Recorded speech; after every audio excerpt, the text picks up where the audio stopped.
qui sommes ici, est-ce que nous savons un peu pourquoi est-ce qu'il y a des radars sur les routes?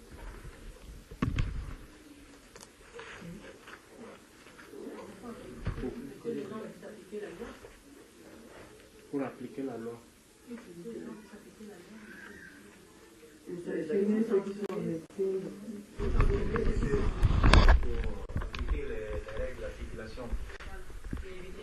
Pour appliquer les règles de la circulation. C'est pour que les conducteurs appliquent les règles de la circulation. Moi, je dis que c'est l'exemple. L'une des règles de la circulation, c'est qu'il faut rouler à droite. Oui, n'est-ce pas? Bon, imaginons que nous sommes sur une route à 3 voies. Moi, je roule sur la voie la plus à gauche. Est-ce que le radar va me flasher? Mais non, si tu es dans la limitation de vitesse, non? Ah aussi. Si, mais si tu dépasses... Si tu dépasses, il va te flasher un peu. Non, mais sinon, ça dépend. Il a Parce que si c'est à 110 et que celui qui est devant toi est à 80 et que tu es à 90, tu es sur la gauche, non, tu es dans les limites. Donc, tout dépend. À partir du moment où tu ne dépasses pas la vitesse autorisée, ok. Voilà. Donc, même si je roule à gauche, je ne serai pas flashé. Oui, si tu es dans la limitation de vitesse finale. Voilà. Donc, la réglementation prévoit que je dois rouler à droite. Mais si je roule à gauche, donc le radar n'est plus utile. Non, le radar. Attendons bien. Je dis, si je roule à gauche, la question était la suivante. Pourquoi est-ce qu'il y a des radars sur la route? Hein? Pour la limitation de vitesse. Voilà. Parce que je pose cette question parce que, comme le frère a dit, pour respecter la réglementation prévoit qu'on doit rouler à droite. Je dis donc que, sur cette base, est-ce que si je roule à gauche, je vais être flashé? Non. Frère, attends. Je ne veux pas être flashé, n'est-ce pas? Si je roule même en sens interdit et que je suis là où il y a un flash, est-ce que je vais être flashé? Non. C'est le rôle du radar. Non plus. Voilà. Le radar, il a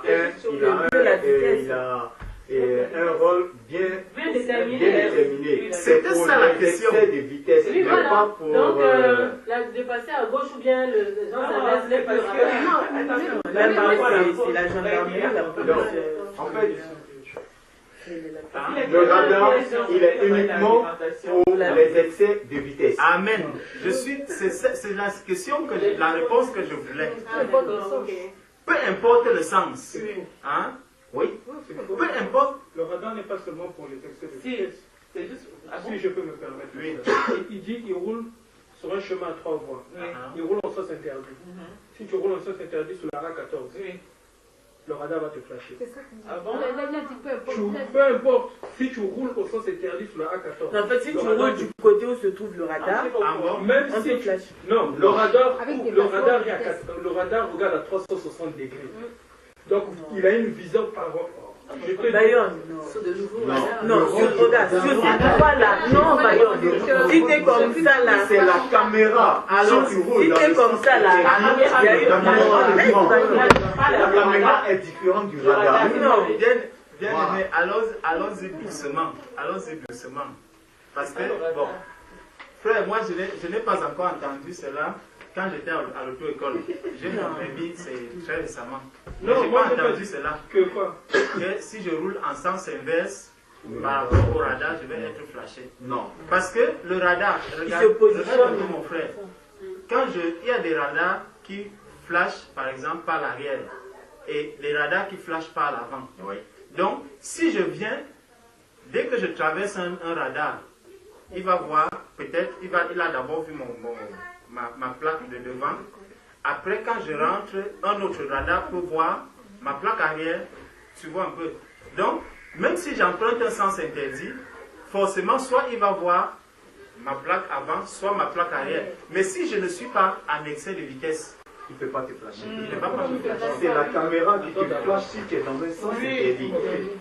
Pendant les accidents de Puccini qu'il y a eu entre l'année 2014 ou 2013, quelque chose comme ça, je faisais suivi mobilité, j'étais dans un car. On était avec un de nos superviseurs, chérubin. Il s'est trompé de direction. Parce qu'on devait emmener les passagers de la gare de Juvisy à Saint-Martin-et-Temple ou des autres gares. Mais ce jour-là, on partait à Saint-Martin-et-Temple. Au lieu de rentrer, on est sorti de la Nationale 7, là où le DM5 vire, là. Au lieu de prendre à droite, il a demandé au chauffeur d'aller tout droit. Mais c'était un sens unique.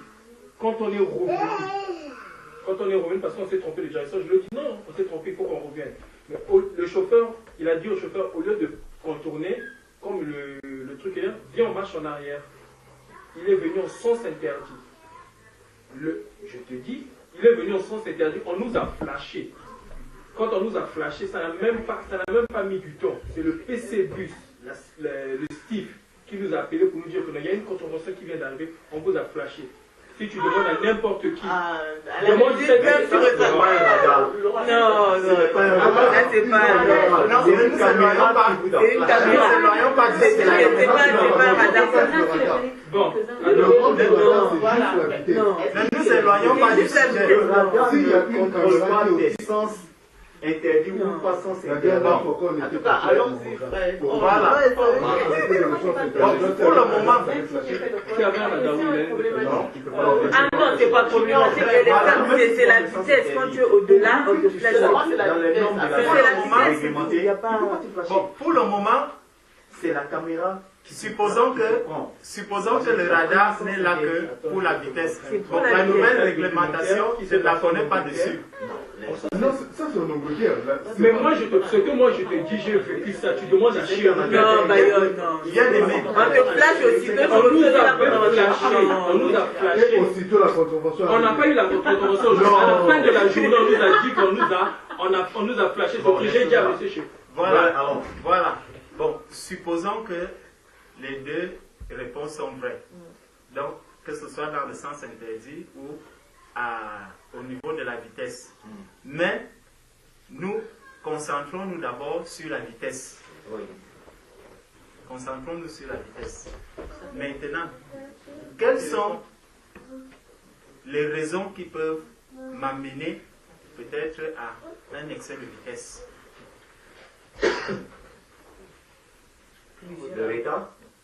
Le retard. L'urgence, le manque de concentration, l'impatience. Voilà. Généralement, manque d'attention parce qu'il y a souvent les panneaux de limitation. Et si tu ne le vois pas. Ah non, mais tu dois savoir, quand tu es sur une voie, tu sais que cette voie est limitée à 90, à 110, ainsi de suite. Donc tu n'es pas obligé d'avoir un panneau pour régler ta vitesse. dans beaucoup de cas, si on regarde bien, cela vient soit du fait que je n'arrive pas à supporter le fait que je ne roule pas assez vite. Parce que j'ai une voiture, par exemple, qui va jusqu'à 500. On limite, je vois bien la route. Parfois, je vois un long trait de 3 km et c'est affiché là 50 km. Quand je vois ma voiture, je vois que ma voiture, elle est en train, c'est comme si je piétinais sur place. Et là, je vais mettre à fond, peut-être 130 sur une route de 50. Ça, c'est quoi? C'est que je suis impatient, souvent, parce que je me vois arriver un peu plus tôt que cela que je devais arriver. Vous voyez un peu? Donc, j'imagine qu'avec ma voiture, sur une route de 2 km, je dois faire 1 minute, parce que j'ai un gros véhicule, j'ai un bolide. La route est bonne, donc rien ne m'empêche de faire même 30 secondes. Donc c'est une question d'impatience. Et donc, quand je le dis, pourquoi c'est par rapport à la marche chrétienne, par rapport à notre marche chrétienne, par rapport à beaucoup de difficultés souvent que nous exprimons au Seigneur, beaucoup de difficultés que nous avons souvent dans notre vie. Parfois, si nous regardons bien dans notre marche avec le Seigneur, et même dans notre quotidien, si nous examinons bien, nous allons voir qu'il y a beaucoup d'impatience. Nous sommes souvent très impatients. Je vous assure, chacun de nous s'examine vraiment. Que ce soit dans ma vie de famille, peut-être avec mon épouse, je vais être très impatient.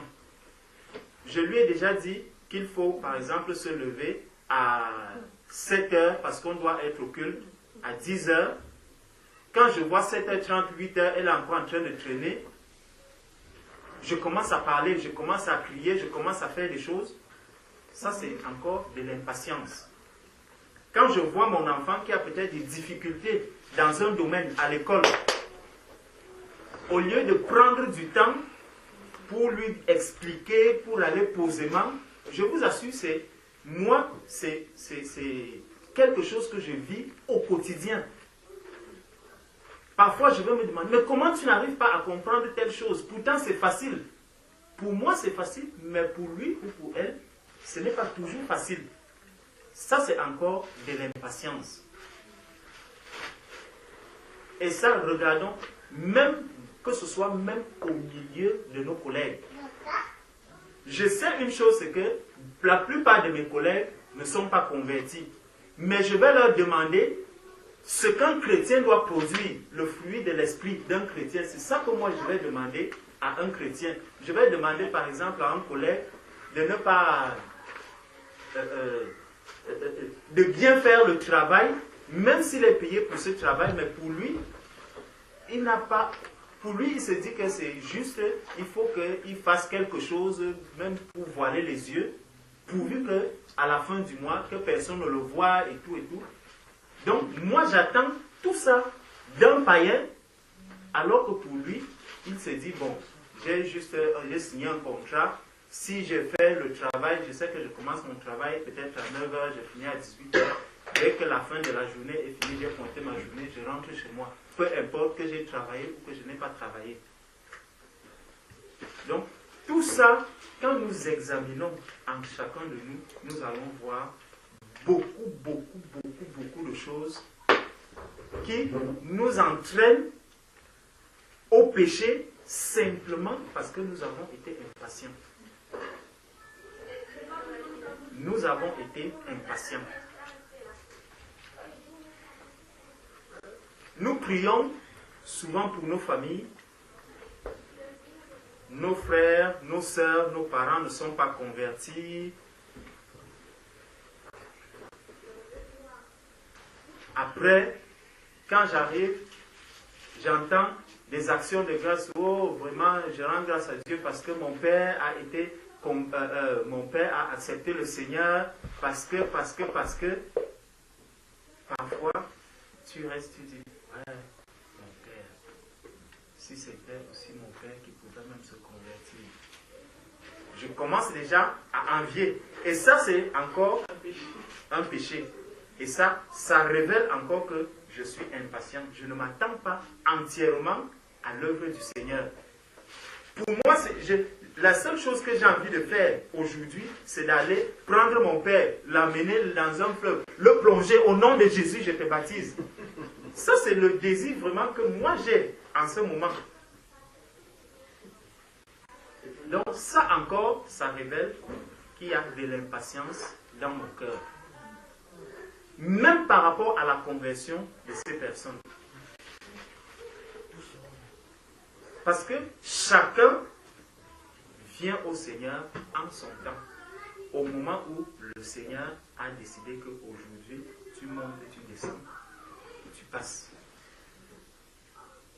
Il dispose les cœurs. Mais si je force quelqu'un, donc si je cherche à agir de manière brutale, si je cherche à aller en vitesse avec cette personne, je risque de ne pas d'être flashé, je risque d'être flashé. Et si je suis flashé, je vais le voir dans la vie, dans la conversion même de la personne, parce que j'aurais forcé la personne à faire quelque chose dont il n'était pas prêt. je vais peut-être le forcer à abandonner des choses dont il n'était pas prêt à abandonner. Et ça ne sera qu'une œuvre de la chair.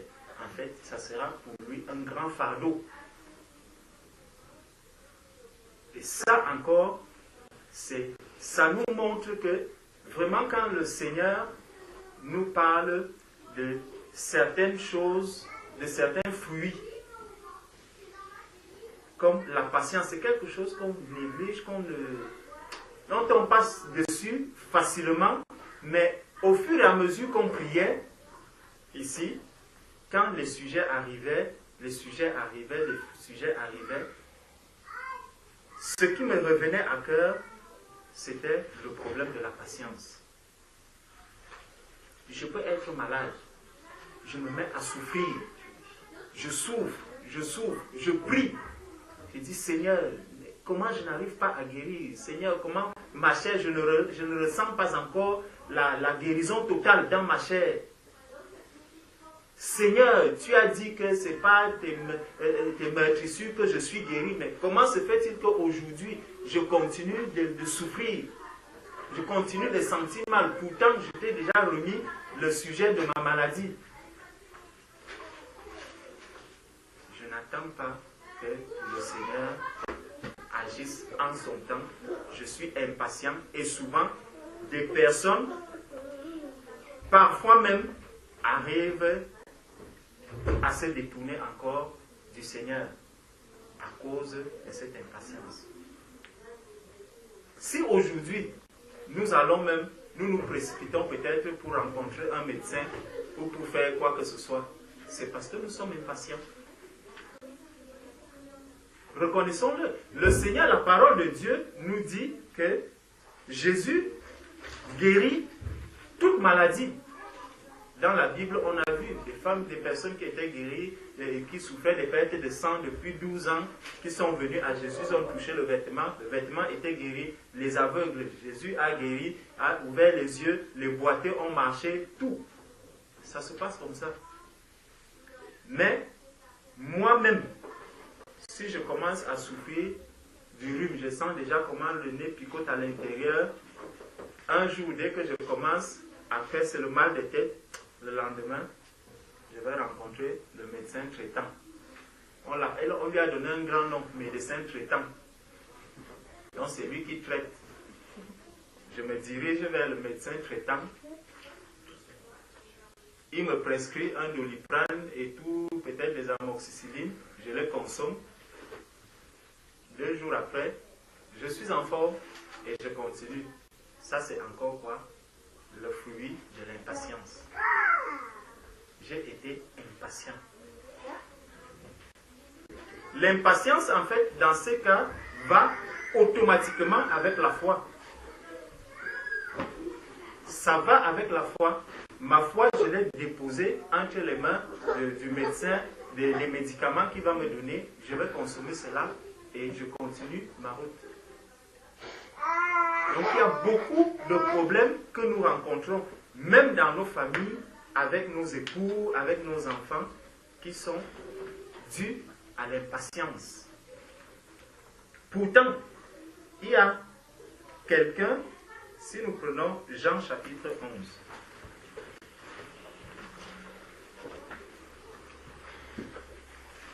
Prenons Jean chapitre 11, c'est une histoire que vous connaissez tous, la résurrection de Lazare.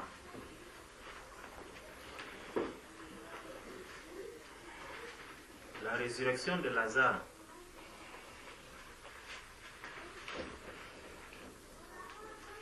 On nous dit, il y avait un homme malade, Lazare de Béthanie, village de Marie et de Marthe, sa sœur. C'était cette Marie qui oignit de parfum le Seigneur et qui lui essuya les pieds avec ses cheveux. Et c'était son frère Lazare qui était malade. Les sœurs envoyèrent dire à Jésus, Seigneur, voici celui que tu aimes est malade. Donc, le Seigneur l'aimait bien et on le lui rappelle que celui que tu aimes est malade. Qui de nous ici peut dire que le Seigneur ne l'aime pas? ne serait-ce que parce que j'ai le souffle de vie. Aujourd'hui, nous chantons que le Seigneur nous a donné des frères, il nous a donné une famille. Tout ça, c'est l'amour du Seigneur. Je suis sauvé aujourd'hui, c'est l'amour du Seigneur. Je peux parler aujourd'hui, c'est l'amour du Seigneur. Parce que si j'entre dans un hôpital, je vais voir des personnes qui ont, soit peut-être parce qu'ils ont eu un accident, alors on a bloqué la bouche, soit on a largement ouvert la bouche, donc il ne peut plus sortir un son audible, soit même celui-là est muet. Mais nous, nous avons la possibilité de parler. Donc tout ce qu'il y a en nous est un reflet de l'amour du Seigneur. Et c'est pour ça que David va dire que tout ce qui est en moi loue l'Éternel. Tout ce qui est en moi doit louer l'Éternel. Parce que mes pieds doivent le louer, mes mains doivent le louer, mes yeux, tout doit louer l'Éternel. Tout doit louer et glorifier le nom du Seigneur Jésus. Parce qu'il m'a fait cette grâce de le connaître. Donc, on nous dit donc que Jésus, on nous rappelle que le Seigneur aimait Lazare. Bon. Verset 3. Les sœurs envoyaient dire à Jésus, Seigneur, voici celui que tu aimes est malade. Après avoir entendu cela, Jésus dit, cette maladie n'est point à la mort, mais elle est pour la gloire de Dieu, afin que le Fils de Dieu soit glorifié par elle. Cette maladie n'est point à la mort. Quand nous lisons la parole de Dieu dans Job, nous voyons que c'est Dieu qui détient le souffle de vie. On a déjà eu à partager dessus qu'aucune maladie n'a le droit de mort sur un être humain. Donc la maladie ne peut pas décider aujourd'hui que je tue Franck. Non, c'est impossible. Mais si Franck commence à souffrir d'une maladie, le Seigneur, par sa grâce, peut décider qu'aujourd'hui, Franck, lève-toi et continue ta vie sur la terre. Ou que aujourd'hui, Georges est malade et le Seigneur, par sa grâce aussi, peut décider que Georges, je te retire, le souffle de vie, viens à moi. Je sais que si je disais cela, peut-être ça allait être... C'est pour ça que j'ai pris mon cas à moi-même. Donc le Seigneur me retire le souffle de vie. Ça devrait aussi être une action de grâce. Que l'Église puisse venir donner. Est-ce qu'il y a une action de grâce? Oui, je rends grâce à Dieu parce que le Seigneur a appelé mon frère Georges à lui en cette journée. Je sais que c'est difficile. Mais vraiment, avec l'Esprit de Dieu, c'est ce que nous devons arriver jusqu'à dire. C'est ce que nous devons dire. Parce que ceux qui ont vu Étienne, quand Étienne leur donnait le témoignage et qu'ils le voyaient, je crois que normalement, tout ce qui était autour de lui devait être dans la joie. La séparation physique va faire mal. Mais si nous parlons par l'Esprit, si nous agissons par l'Esprit, si nous sortons vraiment, si tout ce qui sort de notre bouche vient de l'Esprit, je dois pouvoir témoigner et attester que je rends grâce à Dieu parce que le souffle de vie de mon frère a été enlevé par celui qu'il a servi. Pas comme on dit souvent dans le monde, qu'il a servi l'Éternel alors qu'il ne le servait même pas. Non, par l'Esprit, cette parole doit pouvoir sortir et l'Église doit être dans la joie. Donc, le Seigneur, on vient donc dire ici au Seigneur, et le Seigneur parle en disant que cette maladie n'est point à la mort, mais elle est pour la gloire de Dieu, afin que le Fils de Dieu soit glorifié par elle.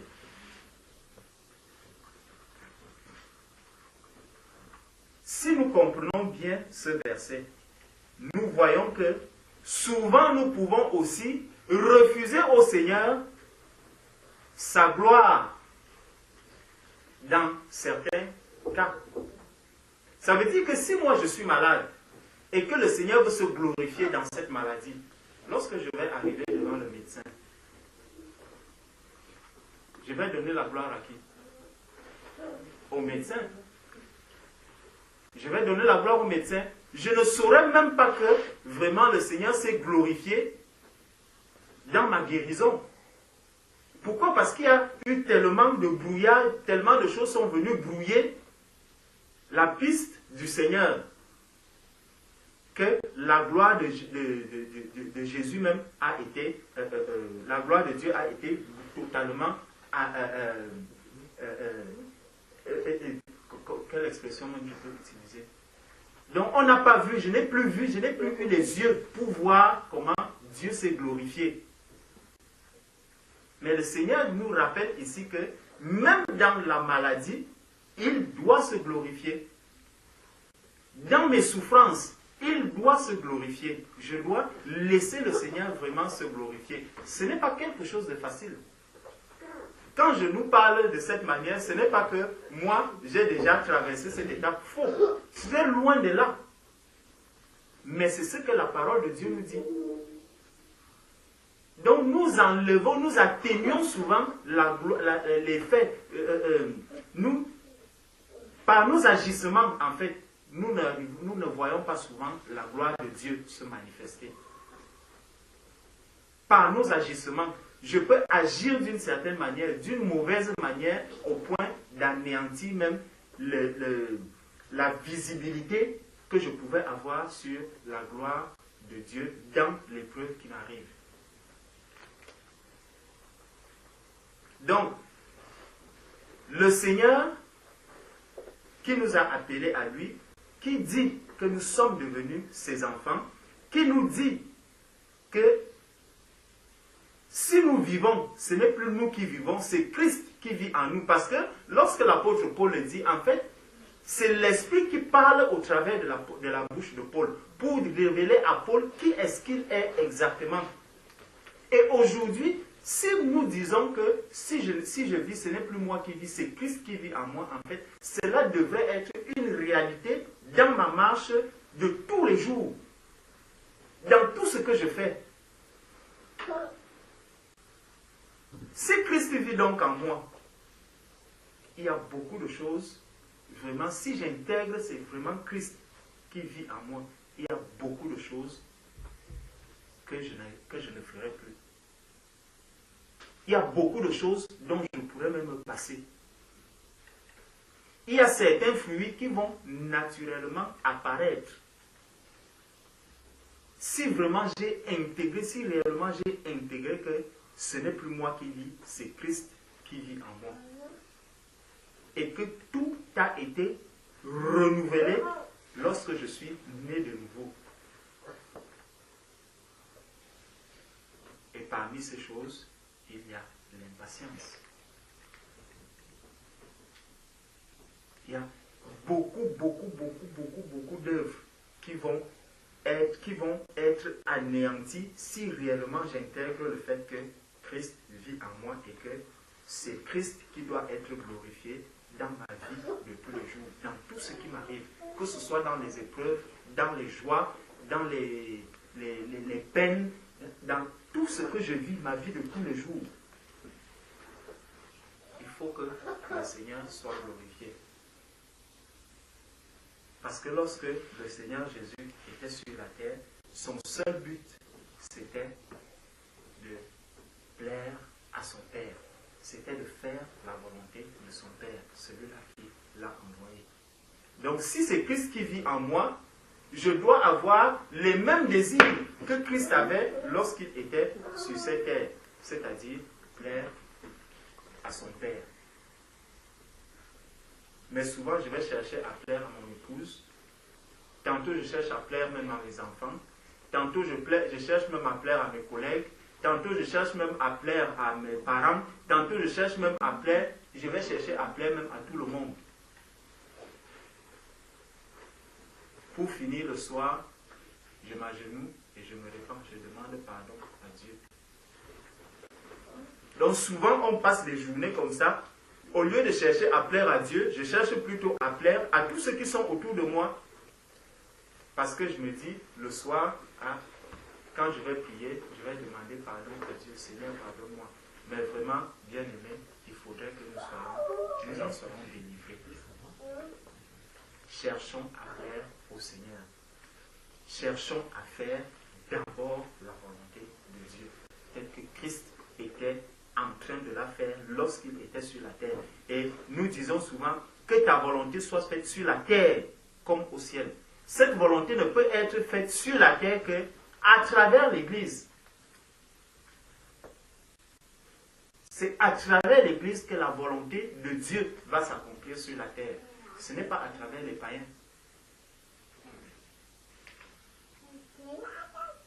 Donc, au verset 5, il dit, « Or, Jésus aimait Marthe et sa sœur et Lazare. Lors donc qu'il eut appris que Lazare était malade, il resta 2 jours encore dans le lieu où il était.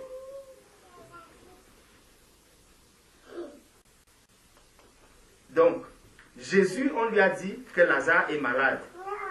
Et lorsque on vient dire à Jésus que Lazare est malade, Jésus ne panique pas.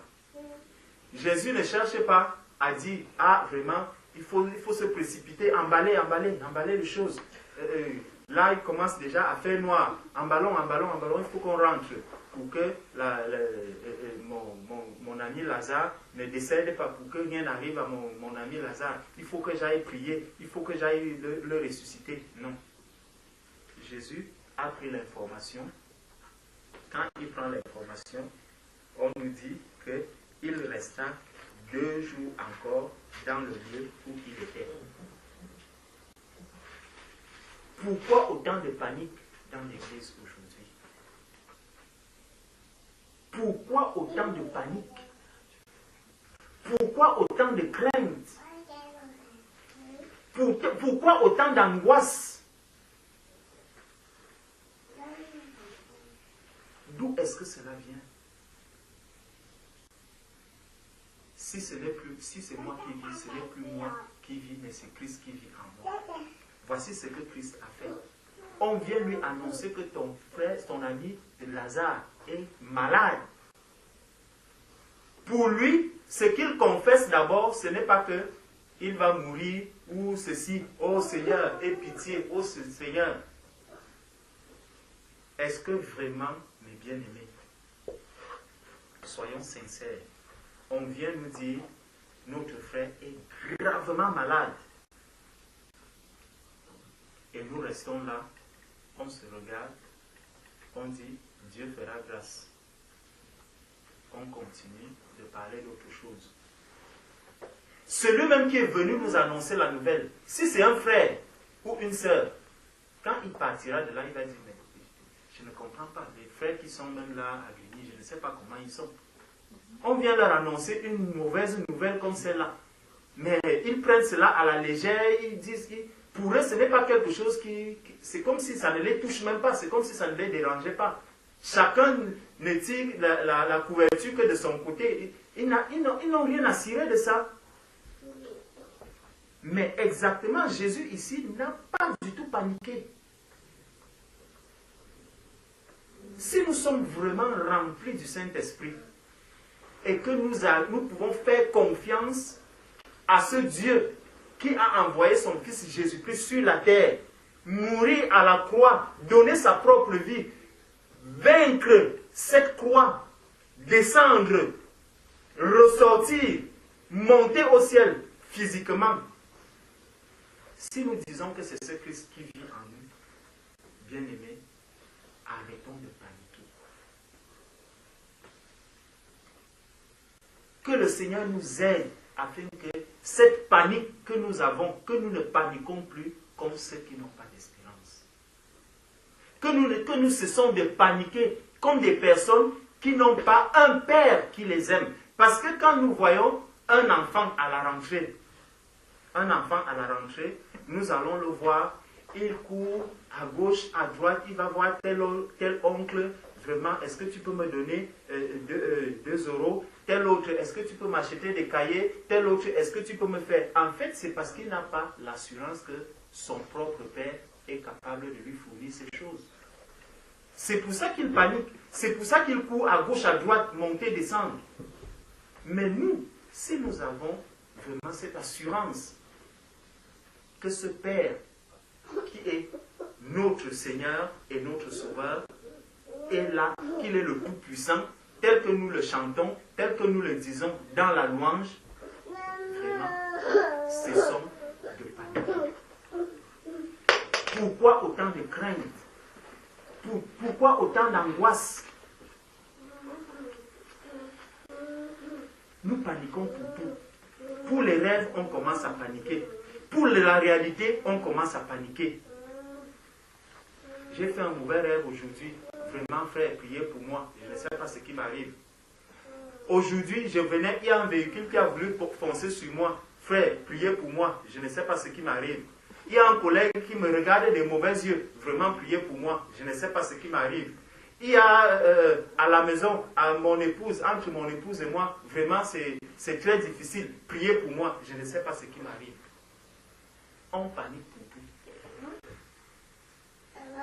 Dans l'école de mes enfants, j'ai vu une affiche où on disait qu'on va les amener regarder un film. Je commence à paniquer. Je commence à paniquer pour mes enfants. Pourquoi autant de panique?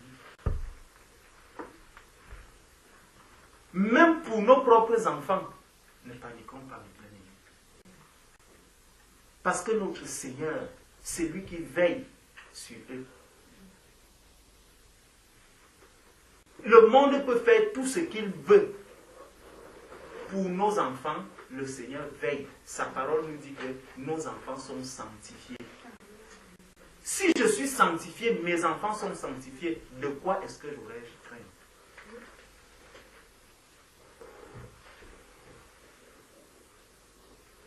Vraiment, mes frères, la panique, c'est quelque chose qui ne peut pas réjouir le cœur de notre Seigneur.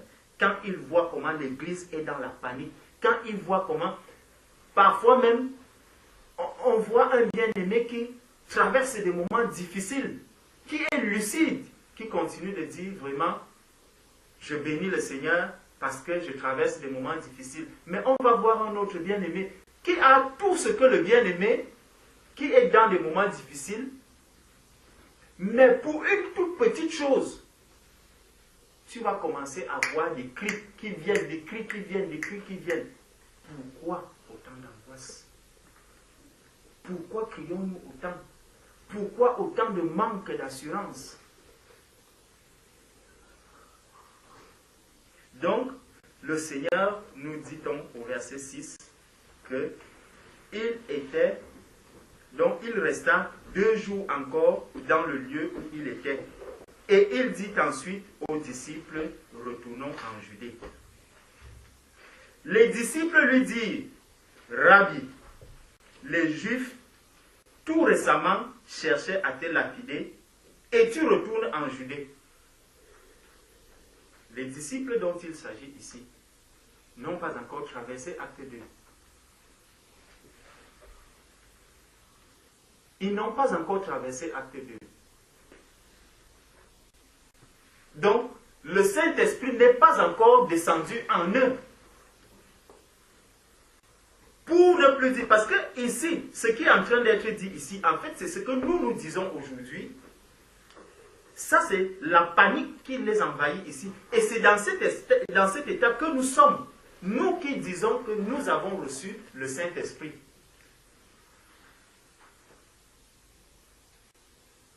Nous continuons à dire, oh, vraiment, comment est-ce que je vais encore aller rendre visite à telle personne? Lui qui me parle très mal, lui qui cherche toujours à me faire du mal, lui qui cherche toujours à m'insulter quand il me voit, lui qui est aussi méchant, comment est-ce que je peux encore aller vers lui? C'est ce que les disciples du Seigneur sont en train de dire. On ne nous dit pas que c'est des païens, hein? On nous dit que c'est des disciples. On nous rappelle bien ici que les disciples lui disent, devons-nous donc rester à l'état de ces disciples? Devons-nous rester à l'état de ces disciples? Ce n'est pas des personnes qui ne connaissaient pas Jésus, non. Ils connaissaient bien Jésus, ils connaissaient bien qui était Jésus. Mais regardons les questions qu'il pose. Maintenant, la réponse de Jésus, n'oublions pas, ce n'est plus moi qui vis, c'est Christ qui vit en moi. Si donc Christ vit en moi, voici la réponse que je devrais aussi donner. Jésus répondit, n'y a-t-il pas 12 heures au jour? Si quelqu'un marche pendant le jour, il ne bronche point, parce qu'il voit la lumière de ce monde. Mais si quelqu'un marche pendant la nuit, il bronche parce que la lumière n'est pas en lui.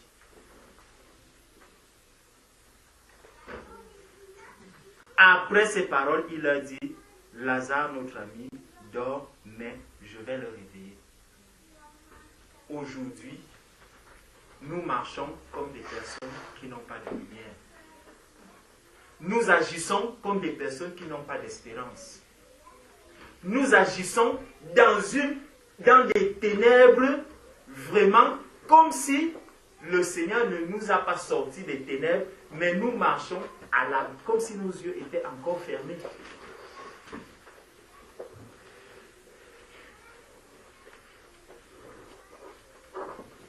Nous n'arrivons pas. Plutôt que de voir notre foi grandir, c'est notre incrédulité qui est en train de grandir de jour au jour. Nous voyons chaque jour la misère qui est dans l'église. Nous voyons la misère.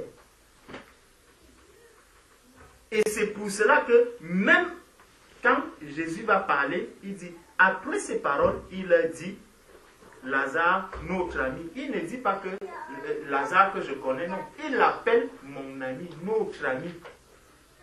C'est notre ami à nous tous. Il dit, Lazare, notre ami, dort, mais je vais le réveiller.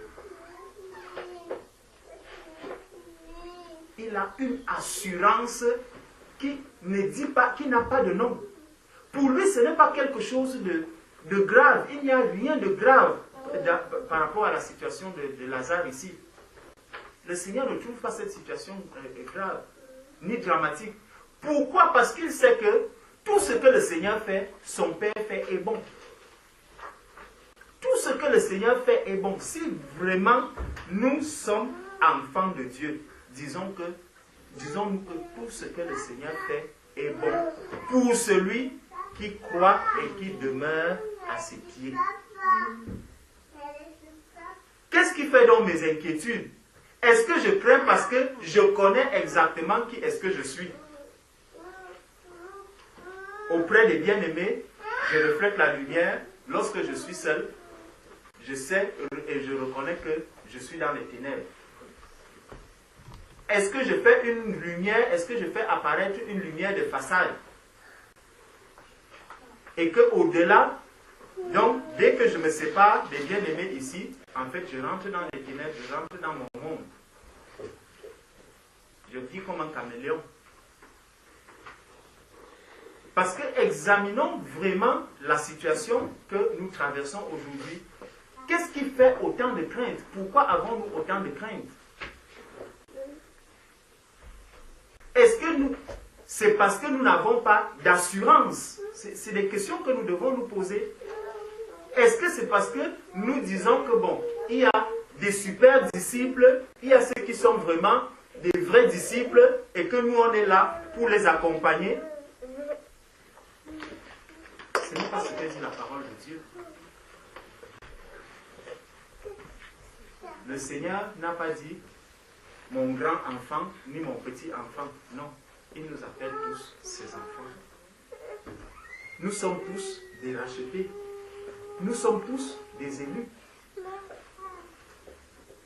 Pourquoi donc autant de crainte dans l'Église aujourd'hui? Verset 12. Les disciples lui dirent, Seigneur, s'il dort, il sera guéri.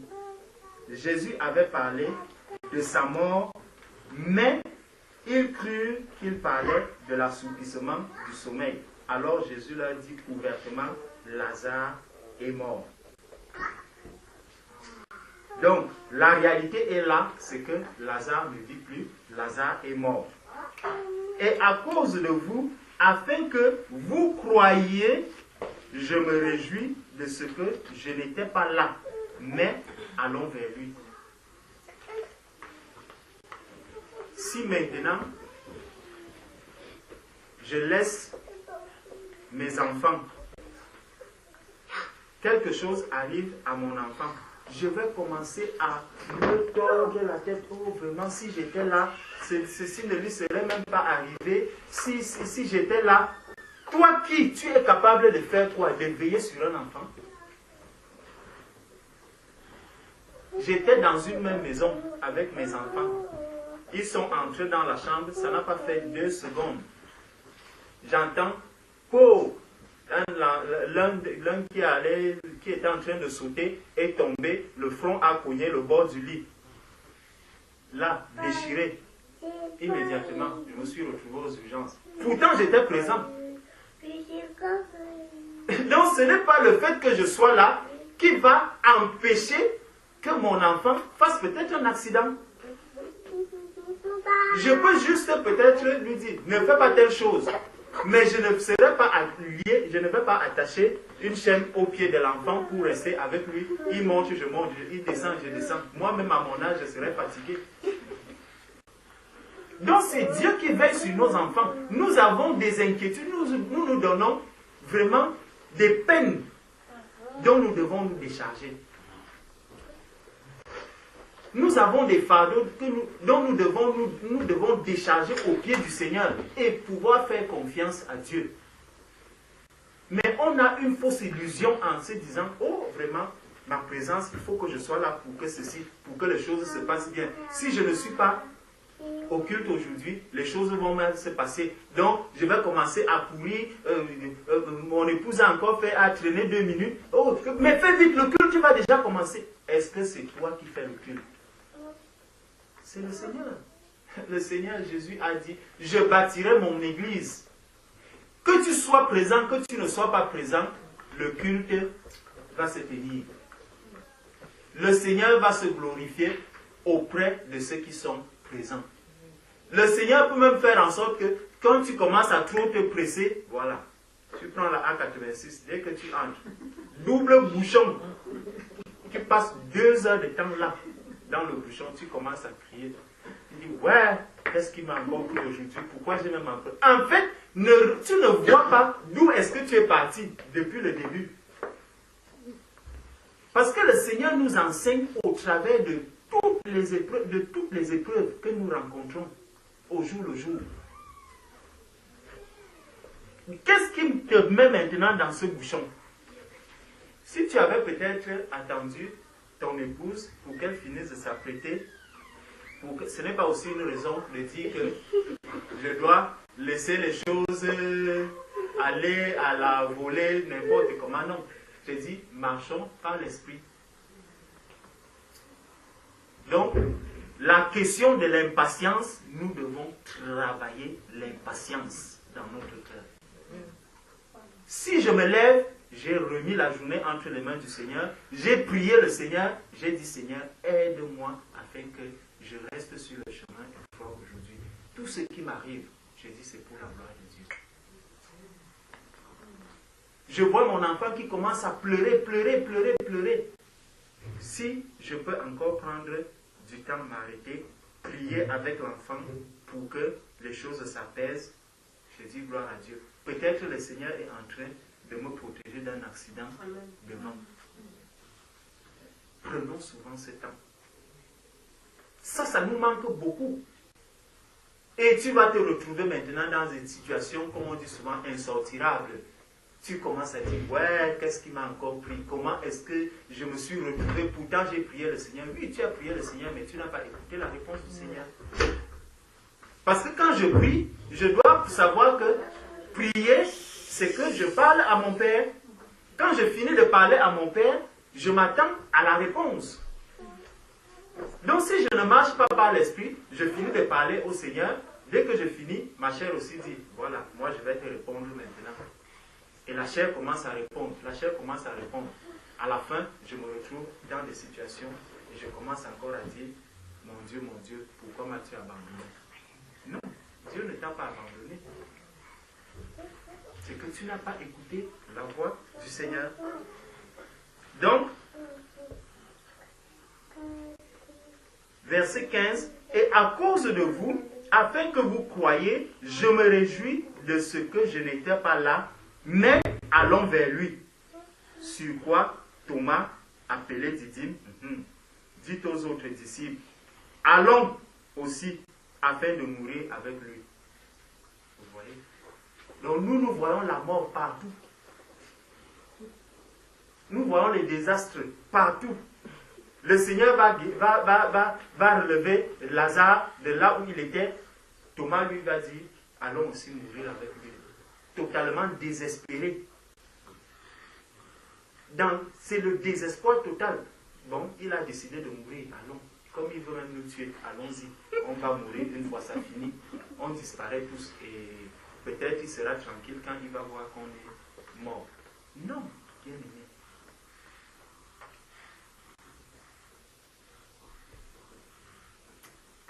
Si papa n'est pas rentré, oui Seigneur, je sais que je te sers, je suis ton enfant. Ta parole dit que mon mari est sanctifié. Je sais que tu veilles sur lui. Et peu importe l'endroit où il se trouve, vraiment que ton nom soit glorifié dans sa vie. Tu te lèves ma soeur, tu vas louer le Seigneur, tu vas glorifier. Quand il revient le soir, tu lui donnes à manger, tu lui donnes là où tu prépares bien le lit, il se couche, tu lui dis, vraiment, ça s'est bien passé. Vraiment, j'ai rendu grâce à Dieu de ce qu'il t'a protégé là où tu étais. Point final. Dieu se glorifie. Toutes ces paniques que nous avons, en fait, c'est parce que nous ne faisons pas entièrement confiance à Dieu. Amen. Et vraiment, est-ce qu'il va y arriver quelque chose de mal? Est-ce que vraiment ça ne lui est jamais arrivé? Oui, il y a un début à toute chose. Et peut-être là où le début, là, comme avec ce début, c'est là où il va se retrouver front contre le mur et il comprendra que en fait, il y a quelque chose que j'abandonne là à la maison. Au lieu de rester dehors, je dois plutôt me retrouver avec mon épouse partout où il va. Donc, les craintes, tout ça, le Seigneur veut vraiment, mes bien-aimés, se glorifier dans notre marche, dans tout ce que nous faisons. Le Seigneur veut se glorifier. Ouvrons nos yeux, que vraiment prions pour que nos yeux spirituels puissent s'ouvrir et que nous nous abandonnons entièrement entre les mains du Seigneur.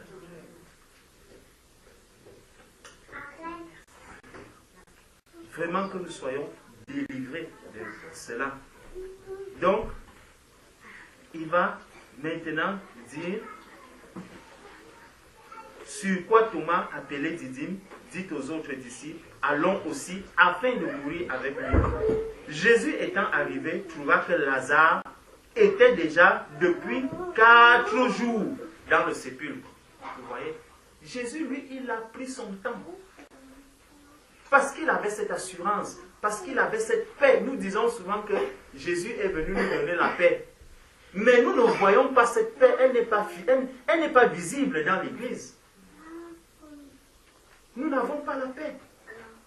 Souvent il y a des querelles, souvent il y a des gens qui ne s'entendent plus, souvent il y a des petites choses vraiment simples au milieu de nous. Pour un rien, vraiment, moi, ce ne sont plus mes frères, ce ne sont plus mes sœurs. Moi, je ne veux plus, non, laissez-moi tranquille, je ne veux plus de vous. Mon frère, est-ce que tu as vraiment la paix? Si quelqu'un a vraiment la paix, je crois que peu importe la situation qui lui arrive, si vraiment je sais que ce Christ qui est tout puissant, créateur du ciel, de la terre, de la mer et de toutes ces choses, c'est lui qui vit en moi. De quoi est-ce que je vais encore peur? Pourquoi est-ce que je vais encore paniquer? Pourquoi est-ce que je vais être aussi angoissé? Pourquoi est-ce que je serai aussi impatient? Si je sais que Dieu agit en son temps, franchement, c'est une grâce pour quelqu'un de savoir que Christ agit en son temps et que ce Christ-là vit en moi. Donc, si je vais faire des choses, je vais aussi faire des choses en mon temps, sachant que, par exemple, ce livre-ci, pour qu'il s'ouvre, il ne va pas s'ouvrir de lui-même. C'est moi qui vais dire maintenant que j'ouvre le livre. Le livre est dans la joie de savoir que, en fait, mon temps, le temps de m'ouvrir est arrivé et il s'ouvre maintenant. Il ne va pas résister. Il suffit que je prenne mes mains, j'ouvre le livre. Le livre va s'ouvrir. Le livre va s'ouvrir. Et le livre s'ouvre à l'endroit où je vais lire, à l'endroit où je veux lire. C'est cet endroit-là qui s'ouvre. Maintenant, si le vent commence à souffler sur ce livre, regardez un peu l'état des feuilles. C'est dans tous les sens. En fait, nous sommes comme ce livre, mais on a l'impression que c'est le vent qui nous ouvre. C'est le vent qui nous ouvre. Donc, il n'y a aucune position fixe où nous sommes. Aujourd'hui, quand le vent commence à souffler, il s'arrête par exemple à la page 8. Après, il revient dans l'autre sens. C'est la page 50. La page 30. Donc, c'est comme ça en fait que l'Église aujourd'hui commence à se comporter. Mais si je sais que Christ vit en moi, je vais me comporter comme ce livre. Quand je veux l'ouvrir. Page 1182. Tranquillement. Le livre ne me dit pas que non, ne m'ouvre pas. Et rien ne peut fermer cette page-ci. Donc, en son temps, Christ agit. Et je dois être heureux de savoir que le Seigneur permet que c'est dans 4 mois que je trouve un emploi. Je dois me réjouir de cela. Je dois me réjouir de ce que peut-être au bout de 6 mois, on me dise, Georges, le temps que tu as travaillé avec nous est arrivé à son terme. Voici ta lettre de licenciement. Je prends ma lettre de licenciement, je mets dans ma poche, je dis, gloire au Seigneur parce que tu as ouvert le livre à la page qu'il fallait. Je continue ma route. Ce n'est pas quelque chose de facile, mais en réalité, c'est comme ça que nous devons marcher. C'est comme ça que l'Église doit marcher. Si nous avons cette assurance que ce n'est plus nous qui vivons, c'est Christ qui vit en nous. Je dois faire quelque chose. Seigneur, qu'est-ce que ta parole me dit? Nous disons dans Osée, nous lisons dans Osée que Dieu n'est pas un homme pour mentir, ni le fils de l'homme pour se repentir. Ce qu'il dit, c'est ce qu'il accomplit. Quand j'ouvre la parole de Dieu, Père, qu'est-ce que tu dis? Que l'enfant honore son père et sa mère. Donc, mon père est à tel endroit, je ne le connais pas, je dois aller le voir. Seigneur, je veux obéir à ta parole. Que le téléphone se perde encore, que quoi se passe, Seigneur, je veux seulement obéir à ta parole. Je prends mon avion, j'arrive là-bas. Quand j'arrive, Seigneur, tu m'as dit, je dois honorer mon père et ma mère. Tel que tu me connais, Seigneur, je veux connaître aussi mon père dans la chair. Tu vas voir comment le Seigneur lui-même va te conduire. Même si tu arrives le lundi et que c'est 2 semaines plus tard qu'il te donne rendez-vous, tu regardes, tu vas dire, ouais, je dois reprendre le travail lundi en France. Mais comment est-ce que c'est lundi qu'il dit qu'il va me recevoir? Reste en prière. Dis, Seigneur, je te rends grâce de ce que toi-même tu as organisé mon voyage. Mais quand tu vas voir tous ces petits calculs que tu as déjà fait, parce que quand tu pars d'ici, tu te dis, bon, je programme mon voyage mariage pour 3 jours. Après, je dois voir mon père le 2e jour. Le 3e jour, il faut qu'on déjeune. Et après avoir déjeuné, le 5e jour, on va faire ceci. Le 6e jour, on doit faire le 7e jour. Il faut que je sois à l'aéroport. Le 8e jour, il faut que je sois à Paris. Le 7e jour, je dois commencer mon travail. Ça, c'est des calculs humains. C'est des calculs humains. Est-ce que nous marchons encore comme Jésus marchait? Même si quelle information arrive, même si quoi arrive, avant de t'empresser que non, il faut que je retourne vite. Je vais d'abord prier, Seigneur, aide-moi. Vraiment, si ta volonté est que j'arrive, dispose de toutes choses pour que je puisse arriver comme il se doit. Conduis-moi comme tu veux. Pourquoi autant d'impatience? Pourquoi autant de panique dans le bateau? Nous sommes dans l'arche, mais on continue de paniquer. Donc, verset 17, Jésus étant arrivé, trouva que Lazare était déjà depuis 4 jours dans le sépulcre.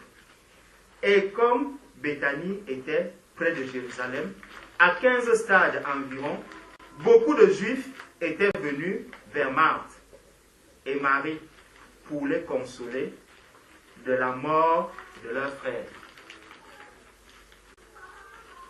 Donc, nous allons être contents de savoir que quand je suis dans la souffrance, je vais prier à gauche, à droite, comme ça. Dès que j'arrive ici, je vois le monde depuis le rez-de-chaussée. Qu'est-ce qui se passe même là-bas? C'est la sœur Irène qui ne va pas très bien. Donc, parce que la sœur Irène ne va pas bien, c'est pour ça qu'il y a autant de monde. Oui, frère. Tu arrives, tu n'as même pas moyen d'entrer pour voir ta sœur. C'est ça qui est en train de se passer ici. Il y a tellement, nous, dans notre panique, nous informons tout le monde, nous informons toute la population, nous informons, aujourd'hui on a déjà le téléphone, WhatsApp, tout le répertoire, tout en 2 secondes, tout le monde est au courant. Oh ma soeur, vraiment que Dieu te fortifie. Oh mon frère, que Dieu te fortifie. Oh ceci, que Dieu te fortifie. Oh Dieu te fortifie. Parfois même on prend la liste. Est-ce que la sœur Clé m'a déjà envoyé le message pour que Dieu me fortifie? Je coche. Est-ce que la sœur Solange m'a déjà fortifié? Je coche. Est-ce que la sœur telle? Je coche. Qui ne m'a pas fortifié? Je regarde dans la liste. Il y a le frère Franck. Je n'ai pas encore vu. Je visite encore mon téléphone. Je parcours. Quand je vais voir le frère Franck. Bonjour ma sœur. Bonjour. Comment tu vas? Ça va bien, ça va bien.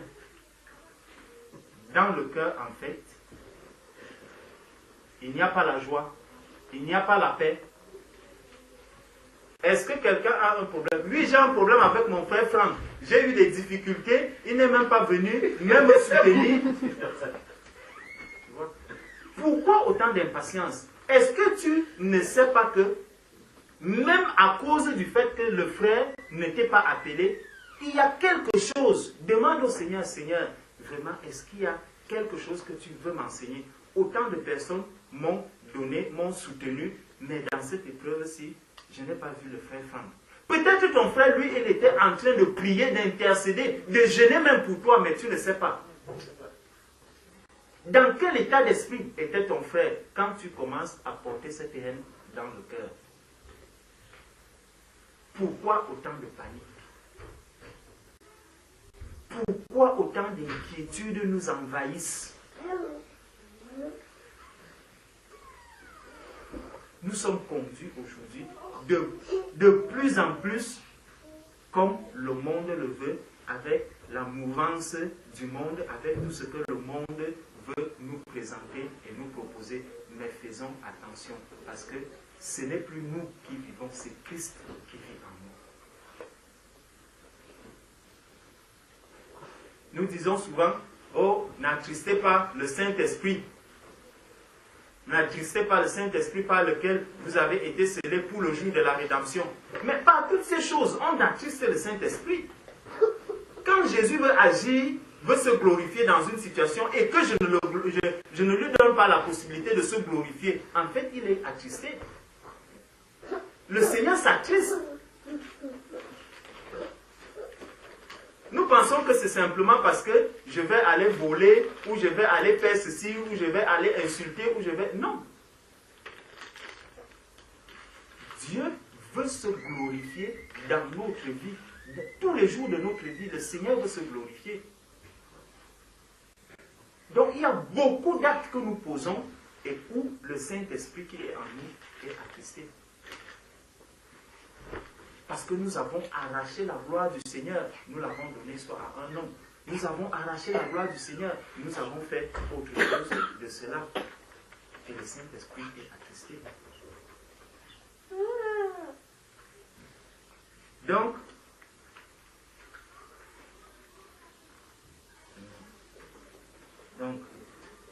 Et comme Béthanie était près de Jérusalem, à 15 stades environ, beaucoup de Juifs étaient venus vers Marthe et Marie pour les consoler de la mort de leur frère. Lorsque Marthe apprit que Jésus arrivait, elle alla au-devant de lui, tandis que Marie se tenait assise à la maison.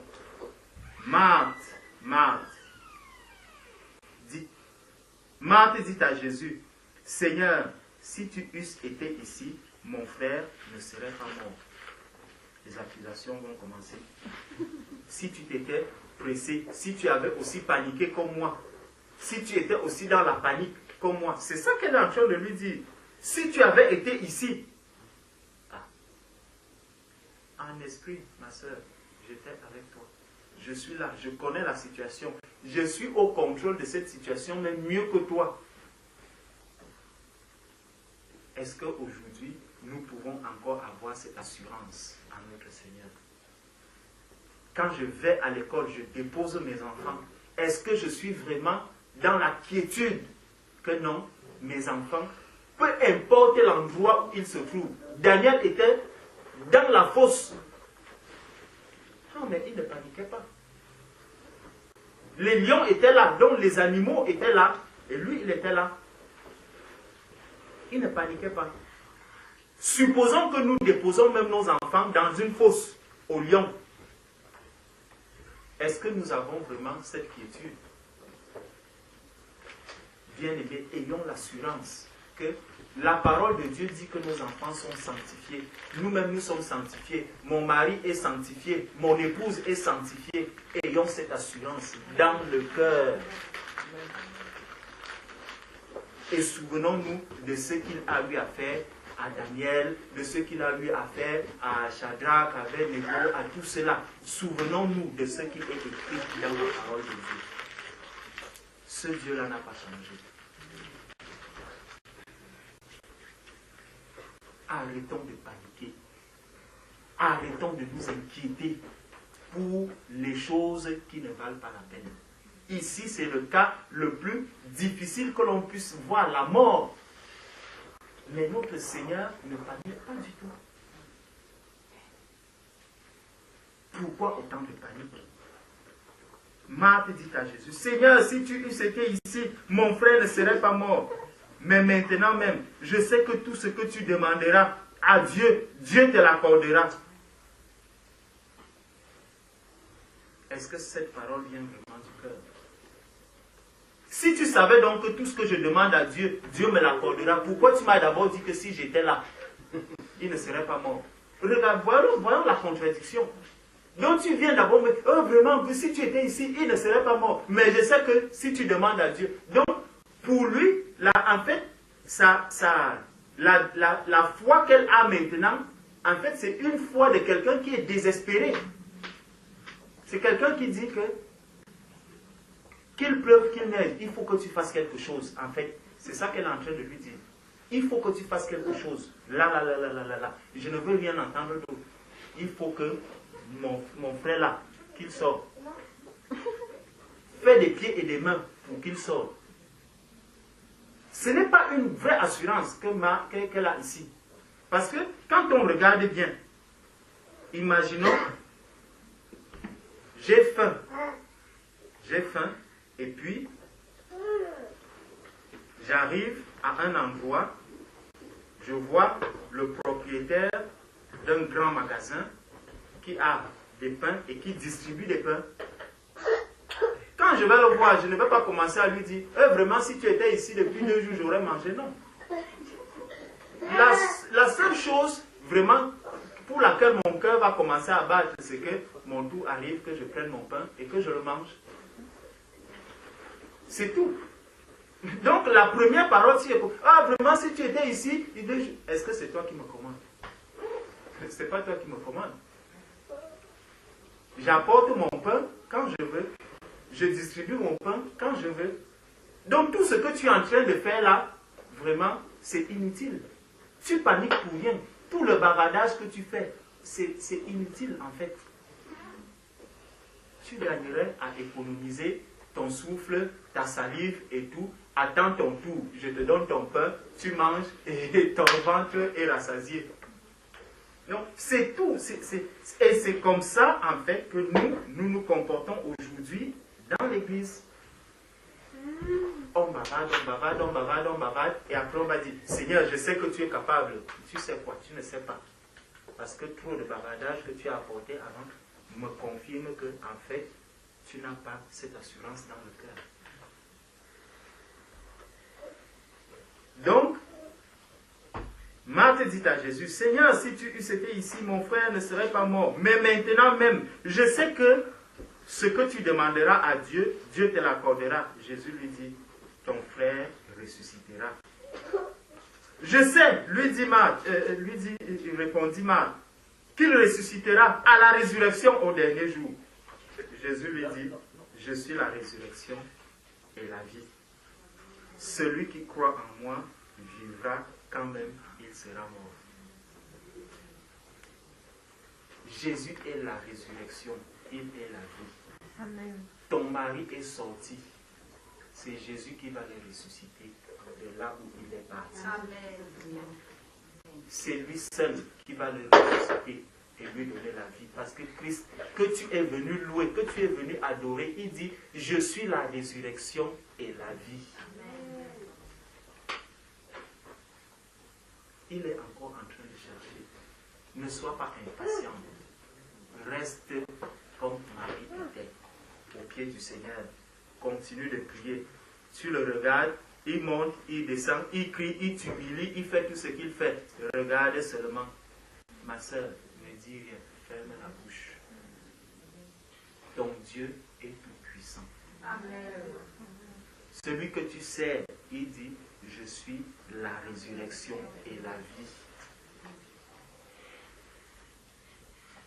Allons maintenant dans Galates. Galates chapitre 5, verset 22. Si nous prenons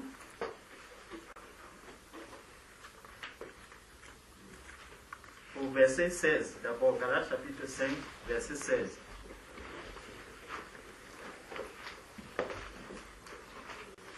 Donc c'est une exhortation encore que le Seigneur, donc l'apôtre Paul va donner à l'Église. Je dis donc, marchez selon l'esprit et vous n'accomplirez pas les désirs de la chair. Je dois marcher selon l'esprit. Laissez vraiment celui qui est en moi me conduire. Jean 4 nous dit, Dieu est esprit.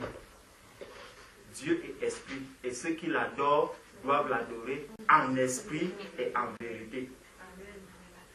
Donc, l'adoration, en fait, c'est que dans toute ma marche, je dois adorer le Seigneur dans tout ce que je fais. Ma manière de me comporter avec mon mari doit être une adoration parfaite. Ma manière de me comporter avec mes collègues, une adoration parfaite. Ma manière de parler, tout ce que je fais, en fait, doit être une adoration pour le Seigneur. Et donc, il dit, marchez selon l'esprit et vous n'accomplirez pas les désirs de la chair. Car la chair a des désirs contraires à ceux de l'esprit et l'esprit en a de contraires à ceux de la chair. Ils sont opposés entre eux. Donc, il nous dit d'abord que l'un est contraire à l'autre et il vient encore nous montrer même que non seulement l'un est contraire, mais il s'oppose même. Si vous voyez un peu le monde, dans le monde, quand vous voyez une femme, son mari est sorti, il y a certaines personnes qui disent souvent, ah, moi je suis très jalouse, hein. Moi je suis très jalouse, mon mari, il ne peut pas s'amuser. Le mari sort, il va se balader. Madame est là, elle regarde. Il est 21h, il n'est pas encore rentré. 22h, elle est assise au salon, il n'est pas rentré. 23h, il n'est pas rentré. Minuit, celui-ci. 1h, parfois elle démarre la voiture. Je vais commencer à aller chercher. D'autres ont même déjà des systèmes avec des détecteurs. Elle peut détecter que le téléphone de mon mari sonne à tel ou tel endroit. La technologie est tellement avancée. Donc elle met cette destination. Boum, boum, boum, boum, boum, boum, boum, boum, boum, boum. Si tu vas faire l'accident, qu'est-ce qui va t'arriver? Tu diras quoi? En fait, ça, vraiment, c'est... Je ne sais pas si les chrétiennes font cela, mais dans le monde, c'est quelque chose de très fréquent. J'ai un ami, justement, dont l'épouse a suivi à partir de ce système-là. Quand je dis un ami, on était amis dans le monde. Donc, son épouse l'a suivi à partir de là. Et son mari lui dit, je suis encore au bureau. Elle dit, d'accord. Tu es au bureau, hein?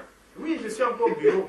La femme avait, le mari ne savait pas que son épouse avait ce système dans son téléphone et qu'elle pouvait le repérer partout. Donc son épouse, étant que ce soit dans son lieu de travail, il suffisait qu'elle ouvre l'application et elle savait que mon mari est à Grigny, là mon mari est à Villeneuve-Saint-Georges, là mon mari est à Paris dans le 15e, mon mari est à tel. Donc étant chez elle, là où elle est, elle a l'adresse de là où se trouve son mari. Et c'est comme ça qu'elle a suivi. Et elle allait retrouver le mari là où il était. En fait, il n'était pas au travail. Pourquoi donc autant de dégâts qui vont commencer dans la famille? Autant de problèmes qui vont commencer. Oh voilà, tu m'as trompé, tu allais faire ceci, tu m'as menti. Tout ce qui va commencer à s'en suivre par la suite, en fait, c'est les désirs de la chair. C'est les œuvres de la chair. Celui qui a déjà l'esprit du Seigneur, vraiment ne devrait plus se comporter de cette manière. C'est pour ça que je rends grâce à Dieu de ce que, vraiment, ma soeur, mes soeurs ou mes frères, ceux qui n'ont pas des maris ou des femmes convertis, vraiment, restons au pied du Seigneur. Prions le Seigneur, remettons tout entre les mains du Seigneur. Ne nous conduisons pas comme les gens du monde. Laissons-nous guider par le Saint-Esprit qui est en nous. N'agissons pas par la chair.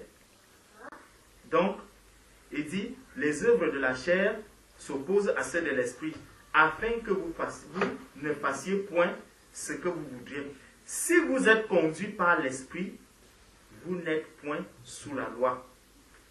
Or, les œuvres de la chair sont manifestes. Ce sont l'impudicité, l'impureté, la dissolution, l'idolâtrie, la magie, les inimitiés. Les inimitiés. Ça, c'est les œuvres de la chair. Et on dit que ça ne doit pas paraître dans le corps du Christ. Parce que c'est de la chair, les inimitiés. Les querelles. Quand vous voyez donc, vous arrivez quelque part, on vous dit ça, c'est deux enfants de Dieu, mais qui sont en train de se quereller. Pardon, ma fille. Qui sont en train de se quereller. Qui ne s'aiment pas. On se demande, où est l'Église? Où est la lumière? Où sont les œuvres de l'Esprit? Les œuvres qui s'opposent à celles de la chair. On nous dit, il y a les querelles, les jalousies, les animosités, les disputes, les divisions, les sectes, Moi, je suis de l'église de. Moi, je suis de l'église de. Moi, j'appartiens à l'apôtre tel. Moi, j'appartiens à l'évangéliste tel. Moi, je suis du groupe de l'évangéliste tel. Moi, je suis du groupe de l'apôtre tel. Les divisions, ça, c'est les œuvres de la chair. Tout ce que nous voyons là autour de nous, c'est les œuvres de la chair. En fait, on est en train de montrer au monde que il y a un véritable problème dans l'Église. Il y a un véritable problème dans l'Église. L'Église est en train de sortir et ne marche plus par l'esprit. Les sectes, l'envie, l'ivrognerie, les excès de table et les choses semblables. Je vous dis d'avance, comme je l'ai déjà dit, que ceux qui commettent de telles choses n'hériteront point le royaume de Dieu. C'est très grave, hein? Toutes ces divisions, toutes ces inimitiés, toutes ces querelles. Le Seigneur nous dit que je l'ai dit que ceux qui commettent de telles choses n'hériteront point le royaume de Dieu. Soyons partisans vraiment de la paix. Si nous avons reçu Christ, nous devons être des artisans de paix. Pas ce qu'on dit, on lui a donné le prix Nobel de la paix. Non, ce n'est pas ce prix-là. On ne veut pas le prix Nobel de la paix. La paix qui vient du Seigneur. Une paix qui se laisse piétiner. Donc quand je veux voir mon frère qui veut me piétiner, je me laisse piétiner pour que nous ayons la paix. Quand je vois mon frère qui a encore cette envie de vouloir faire telle ou telle chose, je l'exhorte une fois, deux fois, je me pose à terre, s'il veut me piétiner, qu'il me marche dessus pour que nous restons en paix. Ne soyons pas de ceux qui vont dire, ah non, moi je ne salue plus Franck, c'est fini, Franck n'est plus mon frère. Non, moi je ne veux plus, c'est fini entre lui et moi. Ah non. Christ est-il divisé? Moi je suis de Paul, moi je suis d'Apollos. Mais le fruit de l'esprit, c'est l'amour, la joie. Je sais que nous connaissons tous ce que c'est que l'amour. En tout cas, je suppose. La joie. Qui ici vraiment peut me dire qu'il a la joie à 100%? Quand tu vas commencer à dire, est-ce que tu as un travail? Oui, j'ai un travail, mais mon salaire ne me convient pas. Tu perds déjà la joie. Est-ce que tu as une femme? Oui, oh, je suis marié, mais mon épouse n'est pas soumise. Mon épouse commande. C'est mon épouse qui commande à la maison. Je n'ai plus la joie. Est-ce que tu as des enfants? Oui, oh, mais ils sont trop rebelles. Toutes les grâces que le Seigneur a à déposer en nous, nous trouvons toujours un moyen de trouver un mais. Est-ce que tu as une maison? Oui, mais ma maison est petite. Est-ce que tu as une voiture? Oui, mais ma voiture est vieille. Est-ce que vraiment entre nous, mes bien-aimés, nous avons perdu la joie? L'Église n'a plus la joie. Pourquoi autant de souffrance? Pourquoi on se donne autant de peine? Pourquoi on se donne autant d'inquiétude? Tu es marié, il y a quelqu'un d'autre qui n'a même pas de femme. En hiver, il est dans un froid pas possible.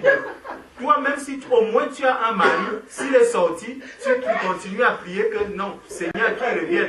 Demain, je vais dormir avec mon mari. Tranquille. Mais celui qui n'a même pas de mari, toi, tu crois qu'il va faire comment? Quand tu vas commencer à prier là, vraiment prier pour mon mari, pour qu'il revienne, et Imagine un instant, ma soeur, c'est une célibataire qui cherche un mari depuis des années et des années, qui se met à prier pour que ton mari revienne à la maison. Regarde l'état de son cœur. Elle veut même ce mari qui peut sortir, même s'il lui fait une semaine, il revient, elle est là. C'est pas dans ce sens-là. Ce n'est qu'un exemple. Ce n'est qu'un exemple, ma soeur. C'est pas au froid. Donc, nous plaignons souvent, on se donne des fardeaux, on va même porter des fardeaux là où il n'y a pas. Réjouissons-nous de ce que le Seigneur a fait dans nos vies. Ayons la joie dans les épreuves, dans les difficultés, dans les souffrances. Le Seigneur dit qu'il veut se glorifier. N'arrachons pas au Seigneur sa gloire. Si cela est arrivé dans ma vie, si cette souffrance est arrivée, je dis Seigneur, c'est parce que tu veux te glorifier. Glorifie-toi, Seigneur. Amen. La joie, la paix, la patience. La patience, la bonté, la bénignité, la fidélité, la douceur, la tempérance. Voilà les fruits de l'esprit. Si quelqu'un pose chacun de ces mots devant lui, tu dis bon, je vais commencer par l'amour. Enferme-toi dans ta chambre. Tu dis je commence par l'amour. On n'est pas nombreux ici. Imaginez l'église du Seigneur dans le monde entier. Ne prends pas l'église dans le monde entier. Reprends juste les personnes avec lesquelles tu t'assembles physiquement. Tu dis bon, je mets la sœur Bernadette là, l'amour, dans ma marche de tous les jours. Est-ce que j'aime vraiment la sœur Bernadette? Je commence à faire le tour dans ma tête de tout ce que je lui ai déjà fait. Faites aux autres ce que vous aimez qu'on vous fasse aussi à vous. Je regarde, je prends juste ce verset, je pose, je dis, je vais seulement regarder l'amour dans ce domaine. Un jour, j'avais mal répondu à la sœur Bernadette. C'est un manque d'amour. Un jour, j'ai fait ceci à la sœur Bernadette. C'est un manque d'amour. Nous allons voir que de tous ces fruits-ci, peut-être aucun, en fait, ne ressort dans notre vie. S'il ne ressort pas, ça veut donc dire qu'on se trouve dans la chair. Le fruit de l'esprit, c'est ce que Jésus est venu faire paraître. Marchons par l'esprit et nous n'accomplirons pas les œuvres de la chair. Que Dieu nous bénisse. Amen.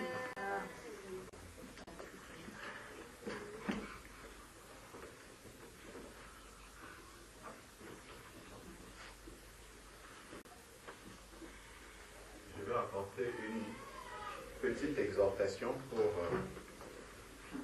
appuyer ce que le frère est en train de dire. Je suis loin d'avoir la patience qui est le cœur de ce message-là, très très loin de là.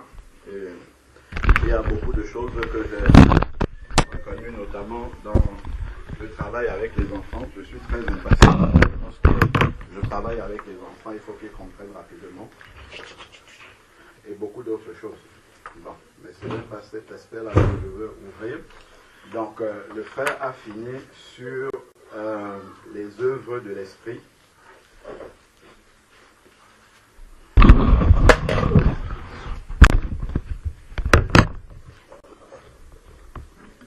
Et nous parlons souvent de l'amour, mais en fait, l'amour, ce n'est pas seul. Pour manifester l'amour, il faut avoir quelqu'un en face, et on manifeste l'amour à cette personne qui est en face. Sinon, tout le monde s'aime lui-même, normalement. Il y a des gens qui ne s'aiment pas, mais normalement, l'amour propre, en fait, on ne l'apprend pas, c'est naturel chez l'homme. L'égocentrisme, en fait, c'est naturel chez l'être humain. Et justement, quand Jésus vient, il vient pour dépouiller l'être humain de l'égocentrisme, afin qu'il puisse regarder son prochain. Voilà pourquoi il dit, le premier commandement, c'est tu aimeras le Seigneur ton Dieu de tout ton cœur, de toute ton âme, de toute ta pensée. Et il dit, voici le second qui lui est semblable. Donc qui est pareil en fait. C'est tu aimeras ton prochain comme toi-même. C'est ça le deuxième commandement qui est semblable au premier. Hein. Ce n'est pas un autre commandement.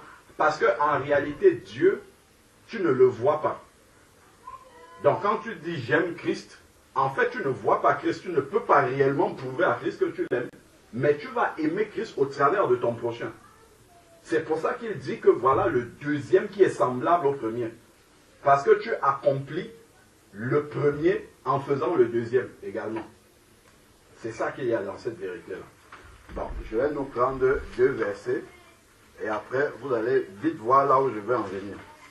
Alors, prenons 1 Corinthiens chapitre 10, verset 24. Si je ne me trompe pas. 1 Corinthiens chapitre 10, verset 24.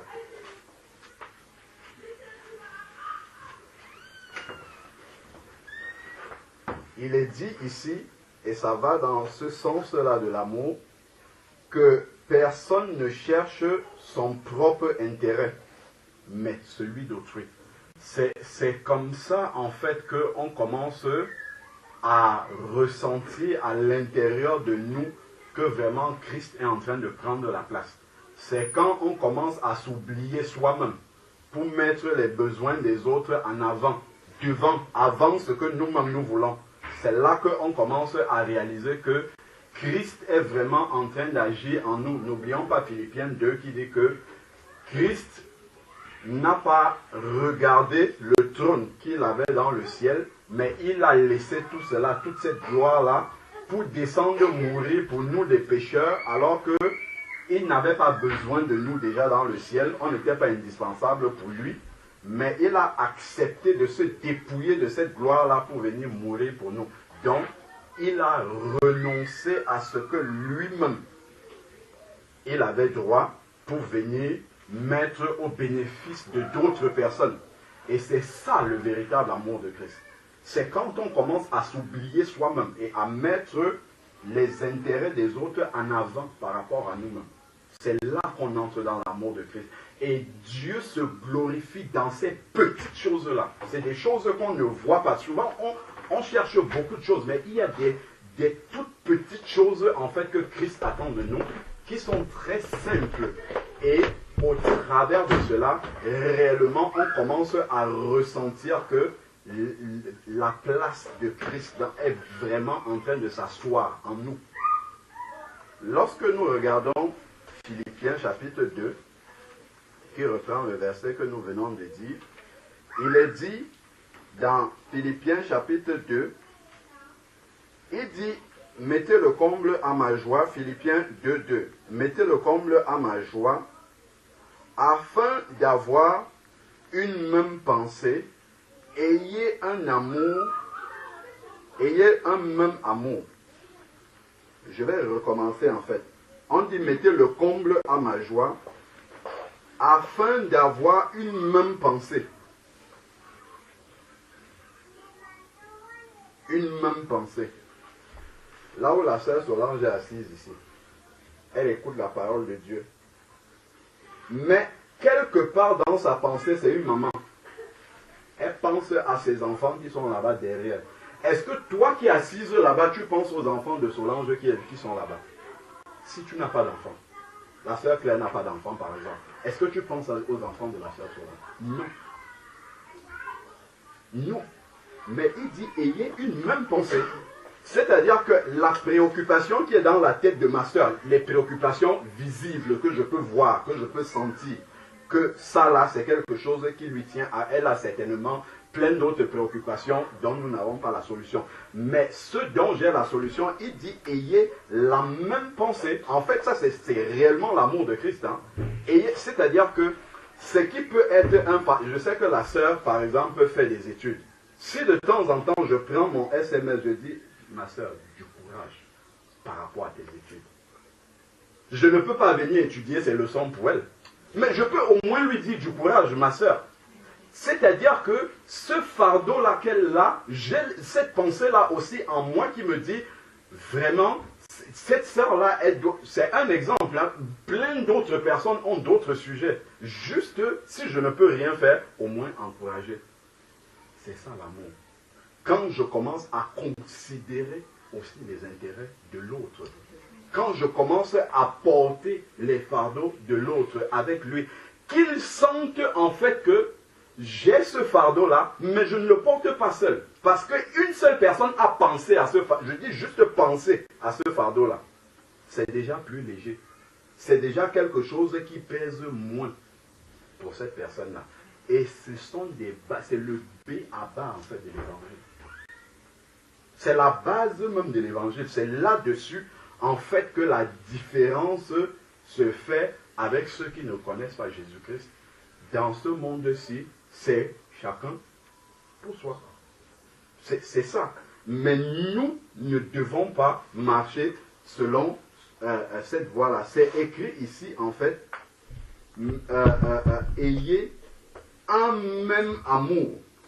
La manière dont elle aime ses enfants, je dois aimer ses enfants, pas seulement les miens, les siens, comme elle les aime. C'est ça que Christ attend de moi. C'est là que nous allons dépasser les païens. J'avais pris l'exemple la semaine dernière où on parlait de...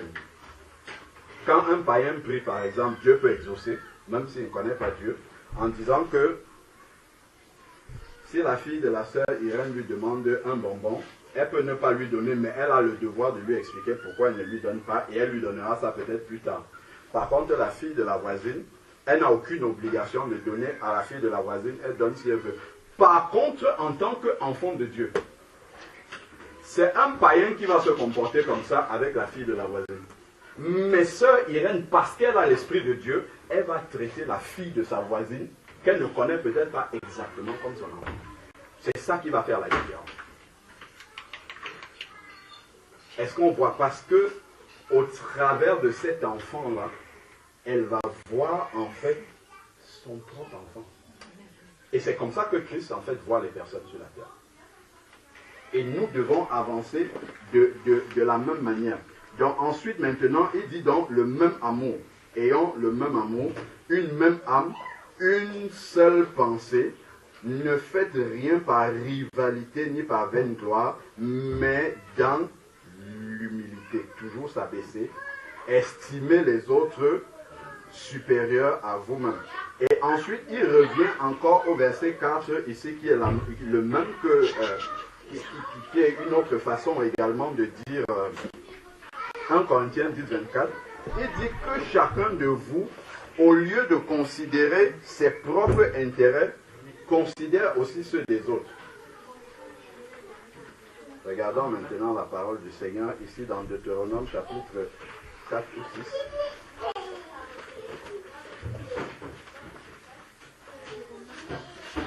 Deutéronome chapitre 6, versets 4 à 9. Deutéronome chapitre 6, versets 4 à 9. Il est écrit: écoute Israël, l'Éternel, notre Dieu. Écoute Israël, l'Éternel, notre Dieu. L'Éternel est un. Ok, donc, il dit, tu les inculqueras à tes fils, tu en parleras dans ta maison, quand tu iras en voyage, quand tu te coucheras, tu te lèveras. C'est fort quand même, hein? En fait, c'est tout le temps qu'il faut parler aux enfants de Dieu et des lois de Dieu qui sont déjà dans notre cœur. Tout le temps.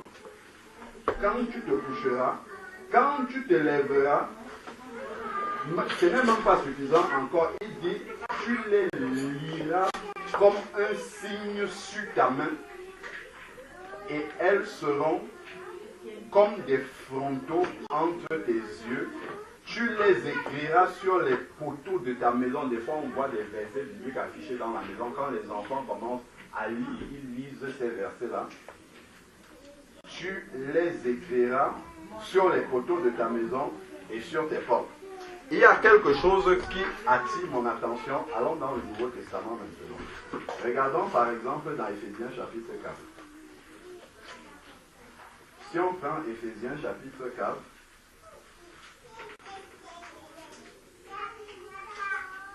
non, Éphésiens chapitre 6. C'est une lettre que l'apôtre écrit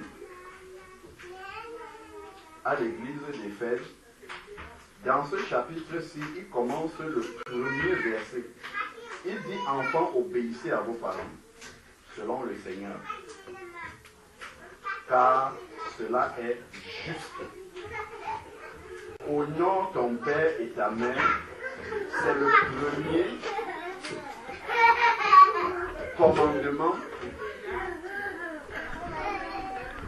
C'est le premier commandement accompagné d'une promesse de ce qui est écrit dans la parole, afin que tu sois heureux et que tu vives longtemps sur la terre. Et après, il va dire, Père, n'irritez pas vos enfants, ainsi de suite, serviteurs, obéissez à vos maîtres, ainsi de suite. En fait, c'est une lettre qui s'adresse à l'église, mais il y a une partie de la lettre qui s'adresse aux enfants. On voit que dans la pensée du Seigneur, il n'oublie pas les enfants. De même, Jésus disait, laissez venir à moi les petits enfants, car le royaume de Dieu est à ceux qui sont comme eux. Ce n'est pas la seule lettre. Tournons, regardons Colossiens. Colossiens, chapitre 3, verset 19. Il est dit, Marie, aimez chacun votre femme et ne vous aigrissez pas contre elle. Verset 20 encore, on revient encore avec le même verset. Ça, c'est à une autre église maintenant. Il y avait l'église d'Éphèse. Maintenant, on lit à l'église de Colosse, où c'est écrit, enfants, obéissez en tout à vos parents, car cela est agréable à Dieu. Père, n'irritez pas vos enfants, et ainsi de suite. Donc, on voit en fait que dans la pensée du Seigneur, il n'oublie pas les enfants. Est-ce que c'est ce que nous faisons? Prenons Tite maintenant, chapitre 2. C'est un rappel que je fais. Peut-être ici c'est la première fois, mais c'est un rappel pour les autres frères et sœurs. Alors, si on prend Tite chapitre 2, il est écrit à partir du verset 3. Au premier verset, Paul écrit à Tite pour lui dire ce qu'il doit enseigner dans l'église. Il dit, pour toi, dis ce qui est conforme à la saine doctrine. Tite chapitre 2, verset 1. Dis ce qui est conforme à la saine doctrine. Et il commence à citer de manière détaillée. Il dit que les vieillards doivent être sobres, respectables, sensés, saints dans la foi, dans l'amour et dans la patience. Dit que les femmes âgées, on voit en fait que la parole s'adresse à chaque catégorie dans l'église. Comme la parole est adressée à l'église, dans cette église-là, Dieu considère les enfants également et il donne des messages pour les enfants. Ici, là, il dit maintenant, dit que les femmes âgées doivent aussi avoir l'extérieur qui convient à la piété, à la sainteté, être ni médisantes, ni asservies aux excès de vin, qu'elles doivent donner de bonnes instructions, afin d'apprendre aux jeunes femmes, donc aux moins âgées, ou aux moins affermies dans le Seigneur, à aimer leur mari et leurs enfants. C'est un devoir, leur mari et leurs enfants, à être chastes, occupés aux soins domestiques, bonnes, soumises chacune à son mari, afin que la parole de Dieu ne soit pas calomniée.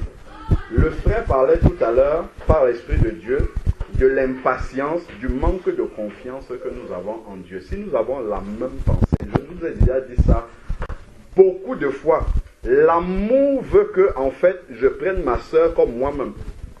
Si j'arrive ici, je m'assois là, j'écoute la parole de Dieu là, j'abandonne les enfants là, je dis gloire à Dieu en partant d'ici. Dieu n'est pas content de ça.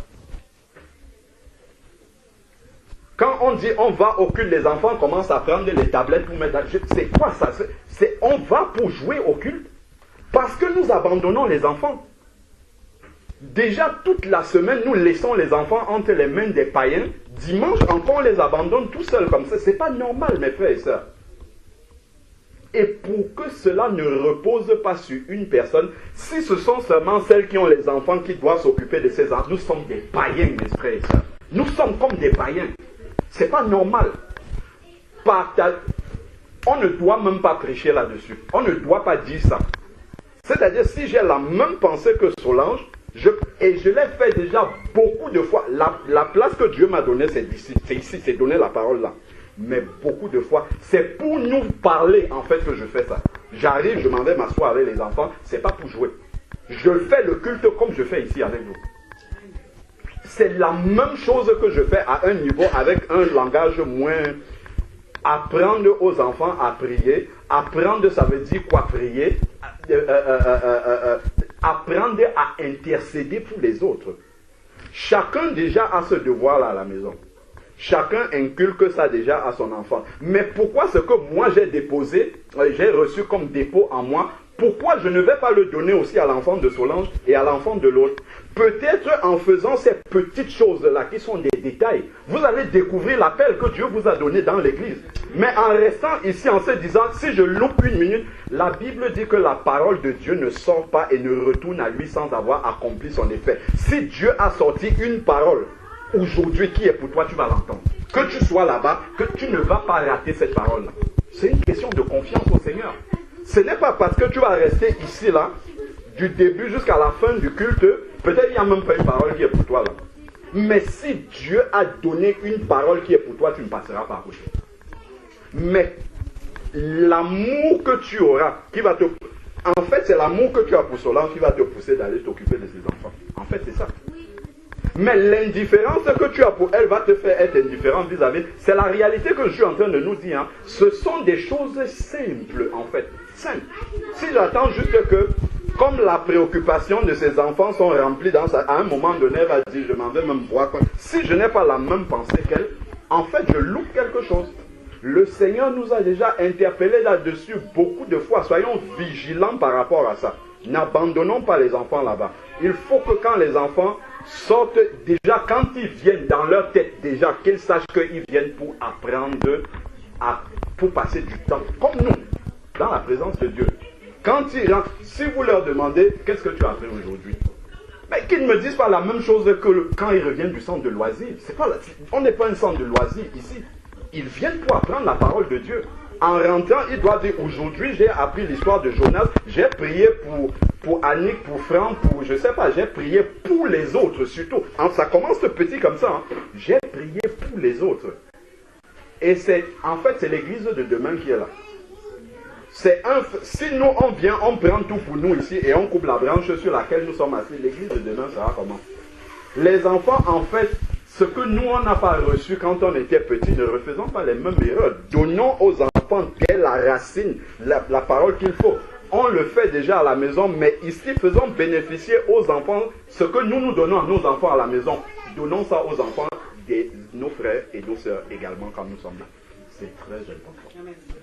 Et pendant que nous sommes en train de faire ça, parce qu'il faut éclairer les enfants, vous allez voir que vous-même, Dieu va vous enseigner. Je prends souvent à la maison, j'avais commencé à faire quelque chose, je prends les enfants, je les mets là, je vais vous enseigner la parole de Dieu. Je leur lis la parole de Dieu dans ma propre Bible. Pas dans une Bible imagée des enfants, dans ma propre Bible. Et quand je lis, je vois qu'ils ne comprennent rien du tout de ce que je suis en train de dire. Et il faut maintenant que le Seigneur me donne la sagesse de leur expliquer ce qui est compliqué là avec les mots des enfants. Et moi-même, Dieu m'enseigne. Parce que ça me permet d'expliquer ce qui est dans la parole de Dieu, qui est compliqué, avec les mots des enfants. Et Dieu lui-même me permet de comprendre mieux, parce qu'il faut que je descende au niveau des enfants avec ce qui est compliqué là. Et de cette manière-là, Dieu m'enseigne d'autres choses. à comprendre davantage cette parole-là. Et c'est quelque chose que je n'ai découvert que parce que j'étais en train de faire ce travail-là.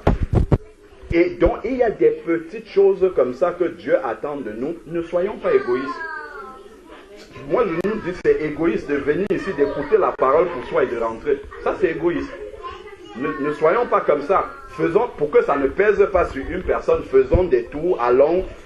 L'un va, il fait 30 minutes, l'autre revient, il fait 15 minutes, ainsi de suite. Ça doit être automatique. Ne laissons pas les enfants comme ça, ils s'amusent, ils finissent le culte, ils rentrent, ils ne savent même pas pourquoi ils étaient là. Ils savent juste que les adultes sont réunis là-bas au salon, nous on s'amuse dans la chambre. Non, ce n'est pas ça, c'est un manquement que nous avons vis-à-vis du Seigneur. Donc, prenons conscience de cela. Ce sont des choses simples et mettons-le en pratique.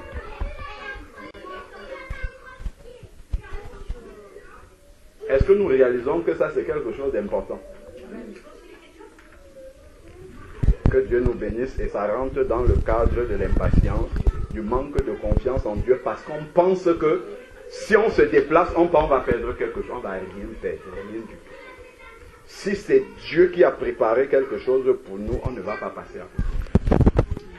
Donc vraiment, prenons conscience de ça. Remettons les pendules à l'heure et faisons les choses conformément à la volonté du Seigneur. Amen. Seigneur éternel Dieu Tout-Puissant, nous voulons encore te rendre grâce pour ce moment de partage que tu nous as donné d'avoir devant toi. Père, merci encore pour toutes les interpellations. Merci parce que tu nous as ouvert encore les yeux sur l'impatience que nous avons, sur la panique inutile, Seigneur Dieu, que nous manifestons dans différentes circonstances, parce que nos yeux se détournent très souvent de ta parole, parce que la vérité de ta parole, Seigneur Dieu, reste au niveau de notre intelligence charnelle, mais n'est pas profonde dans nos cœurs, Seigneur Père.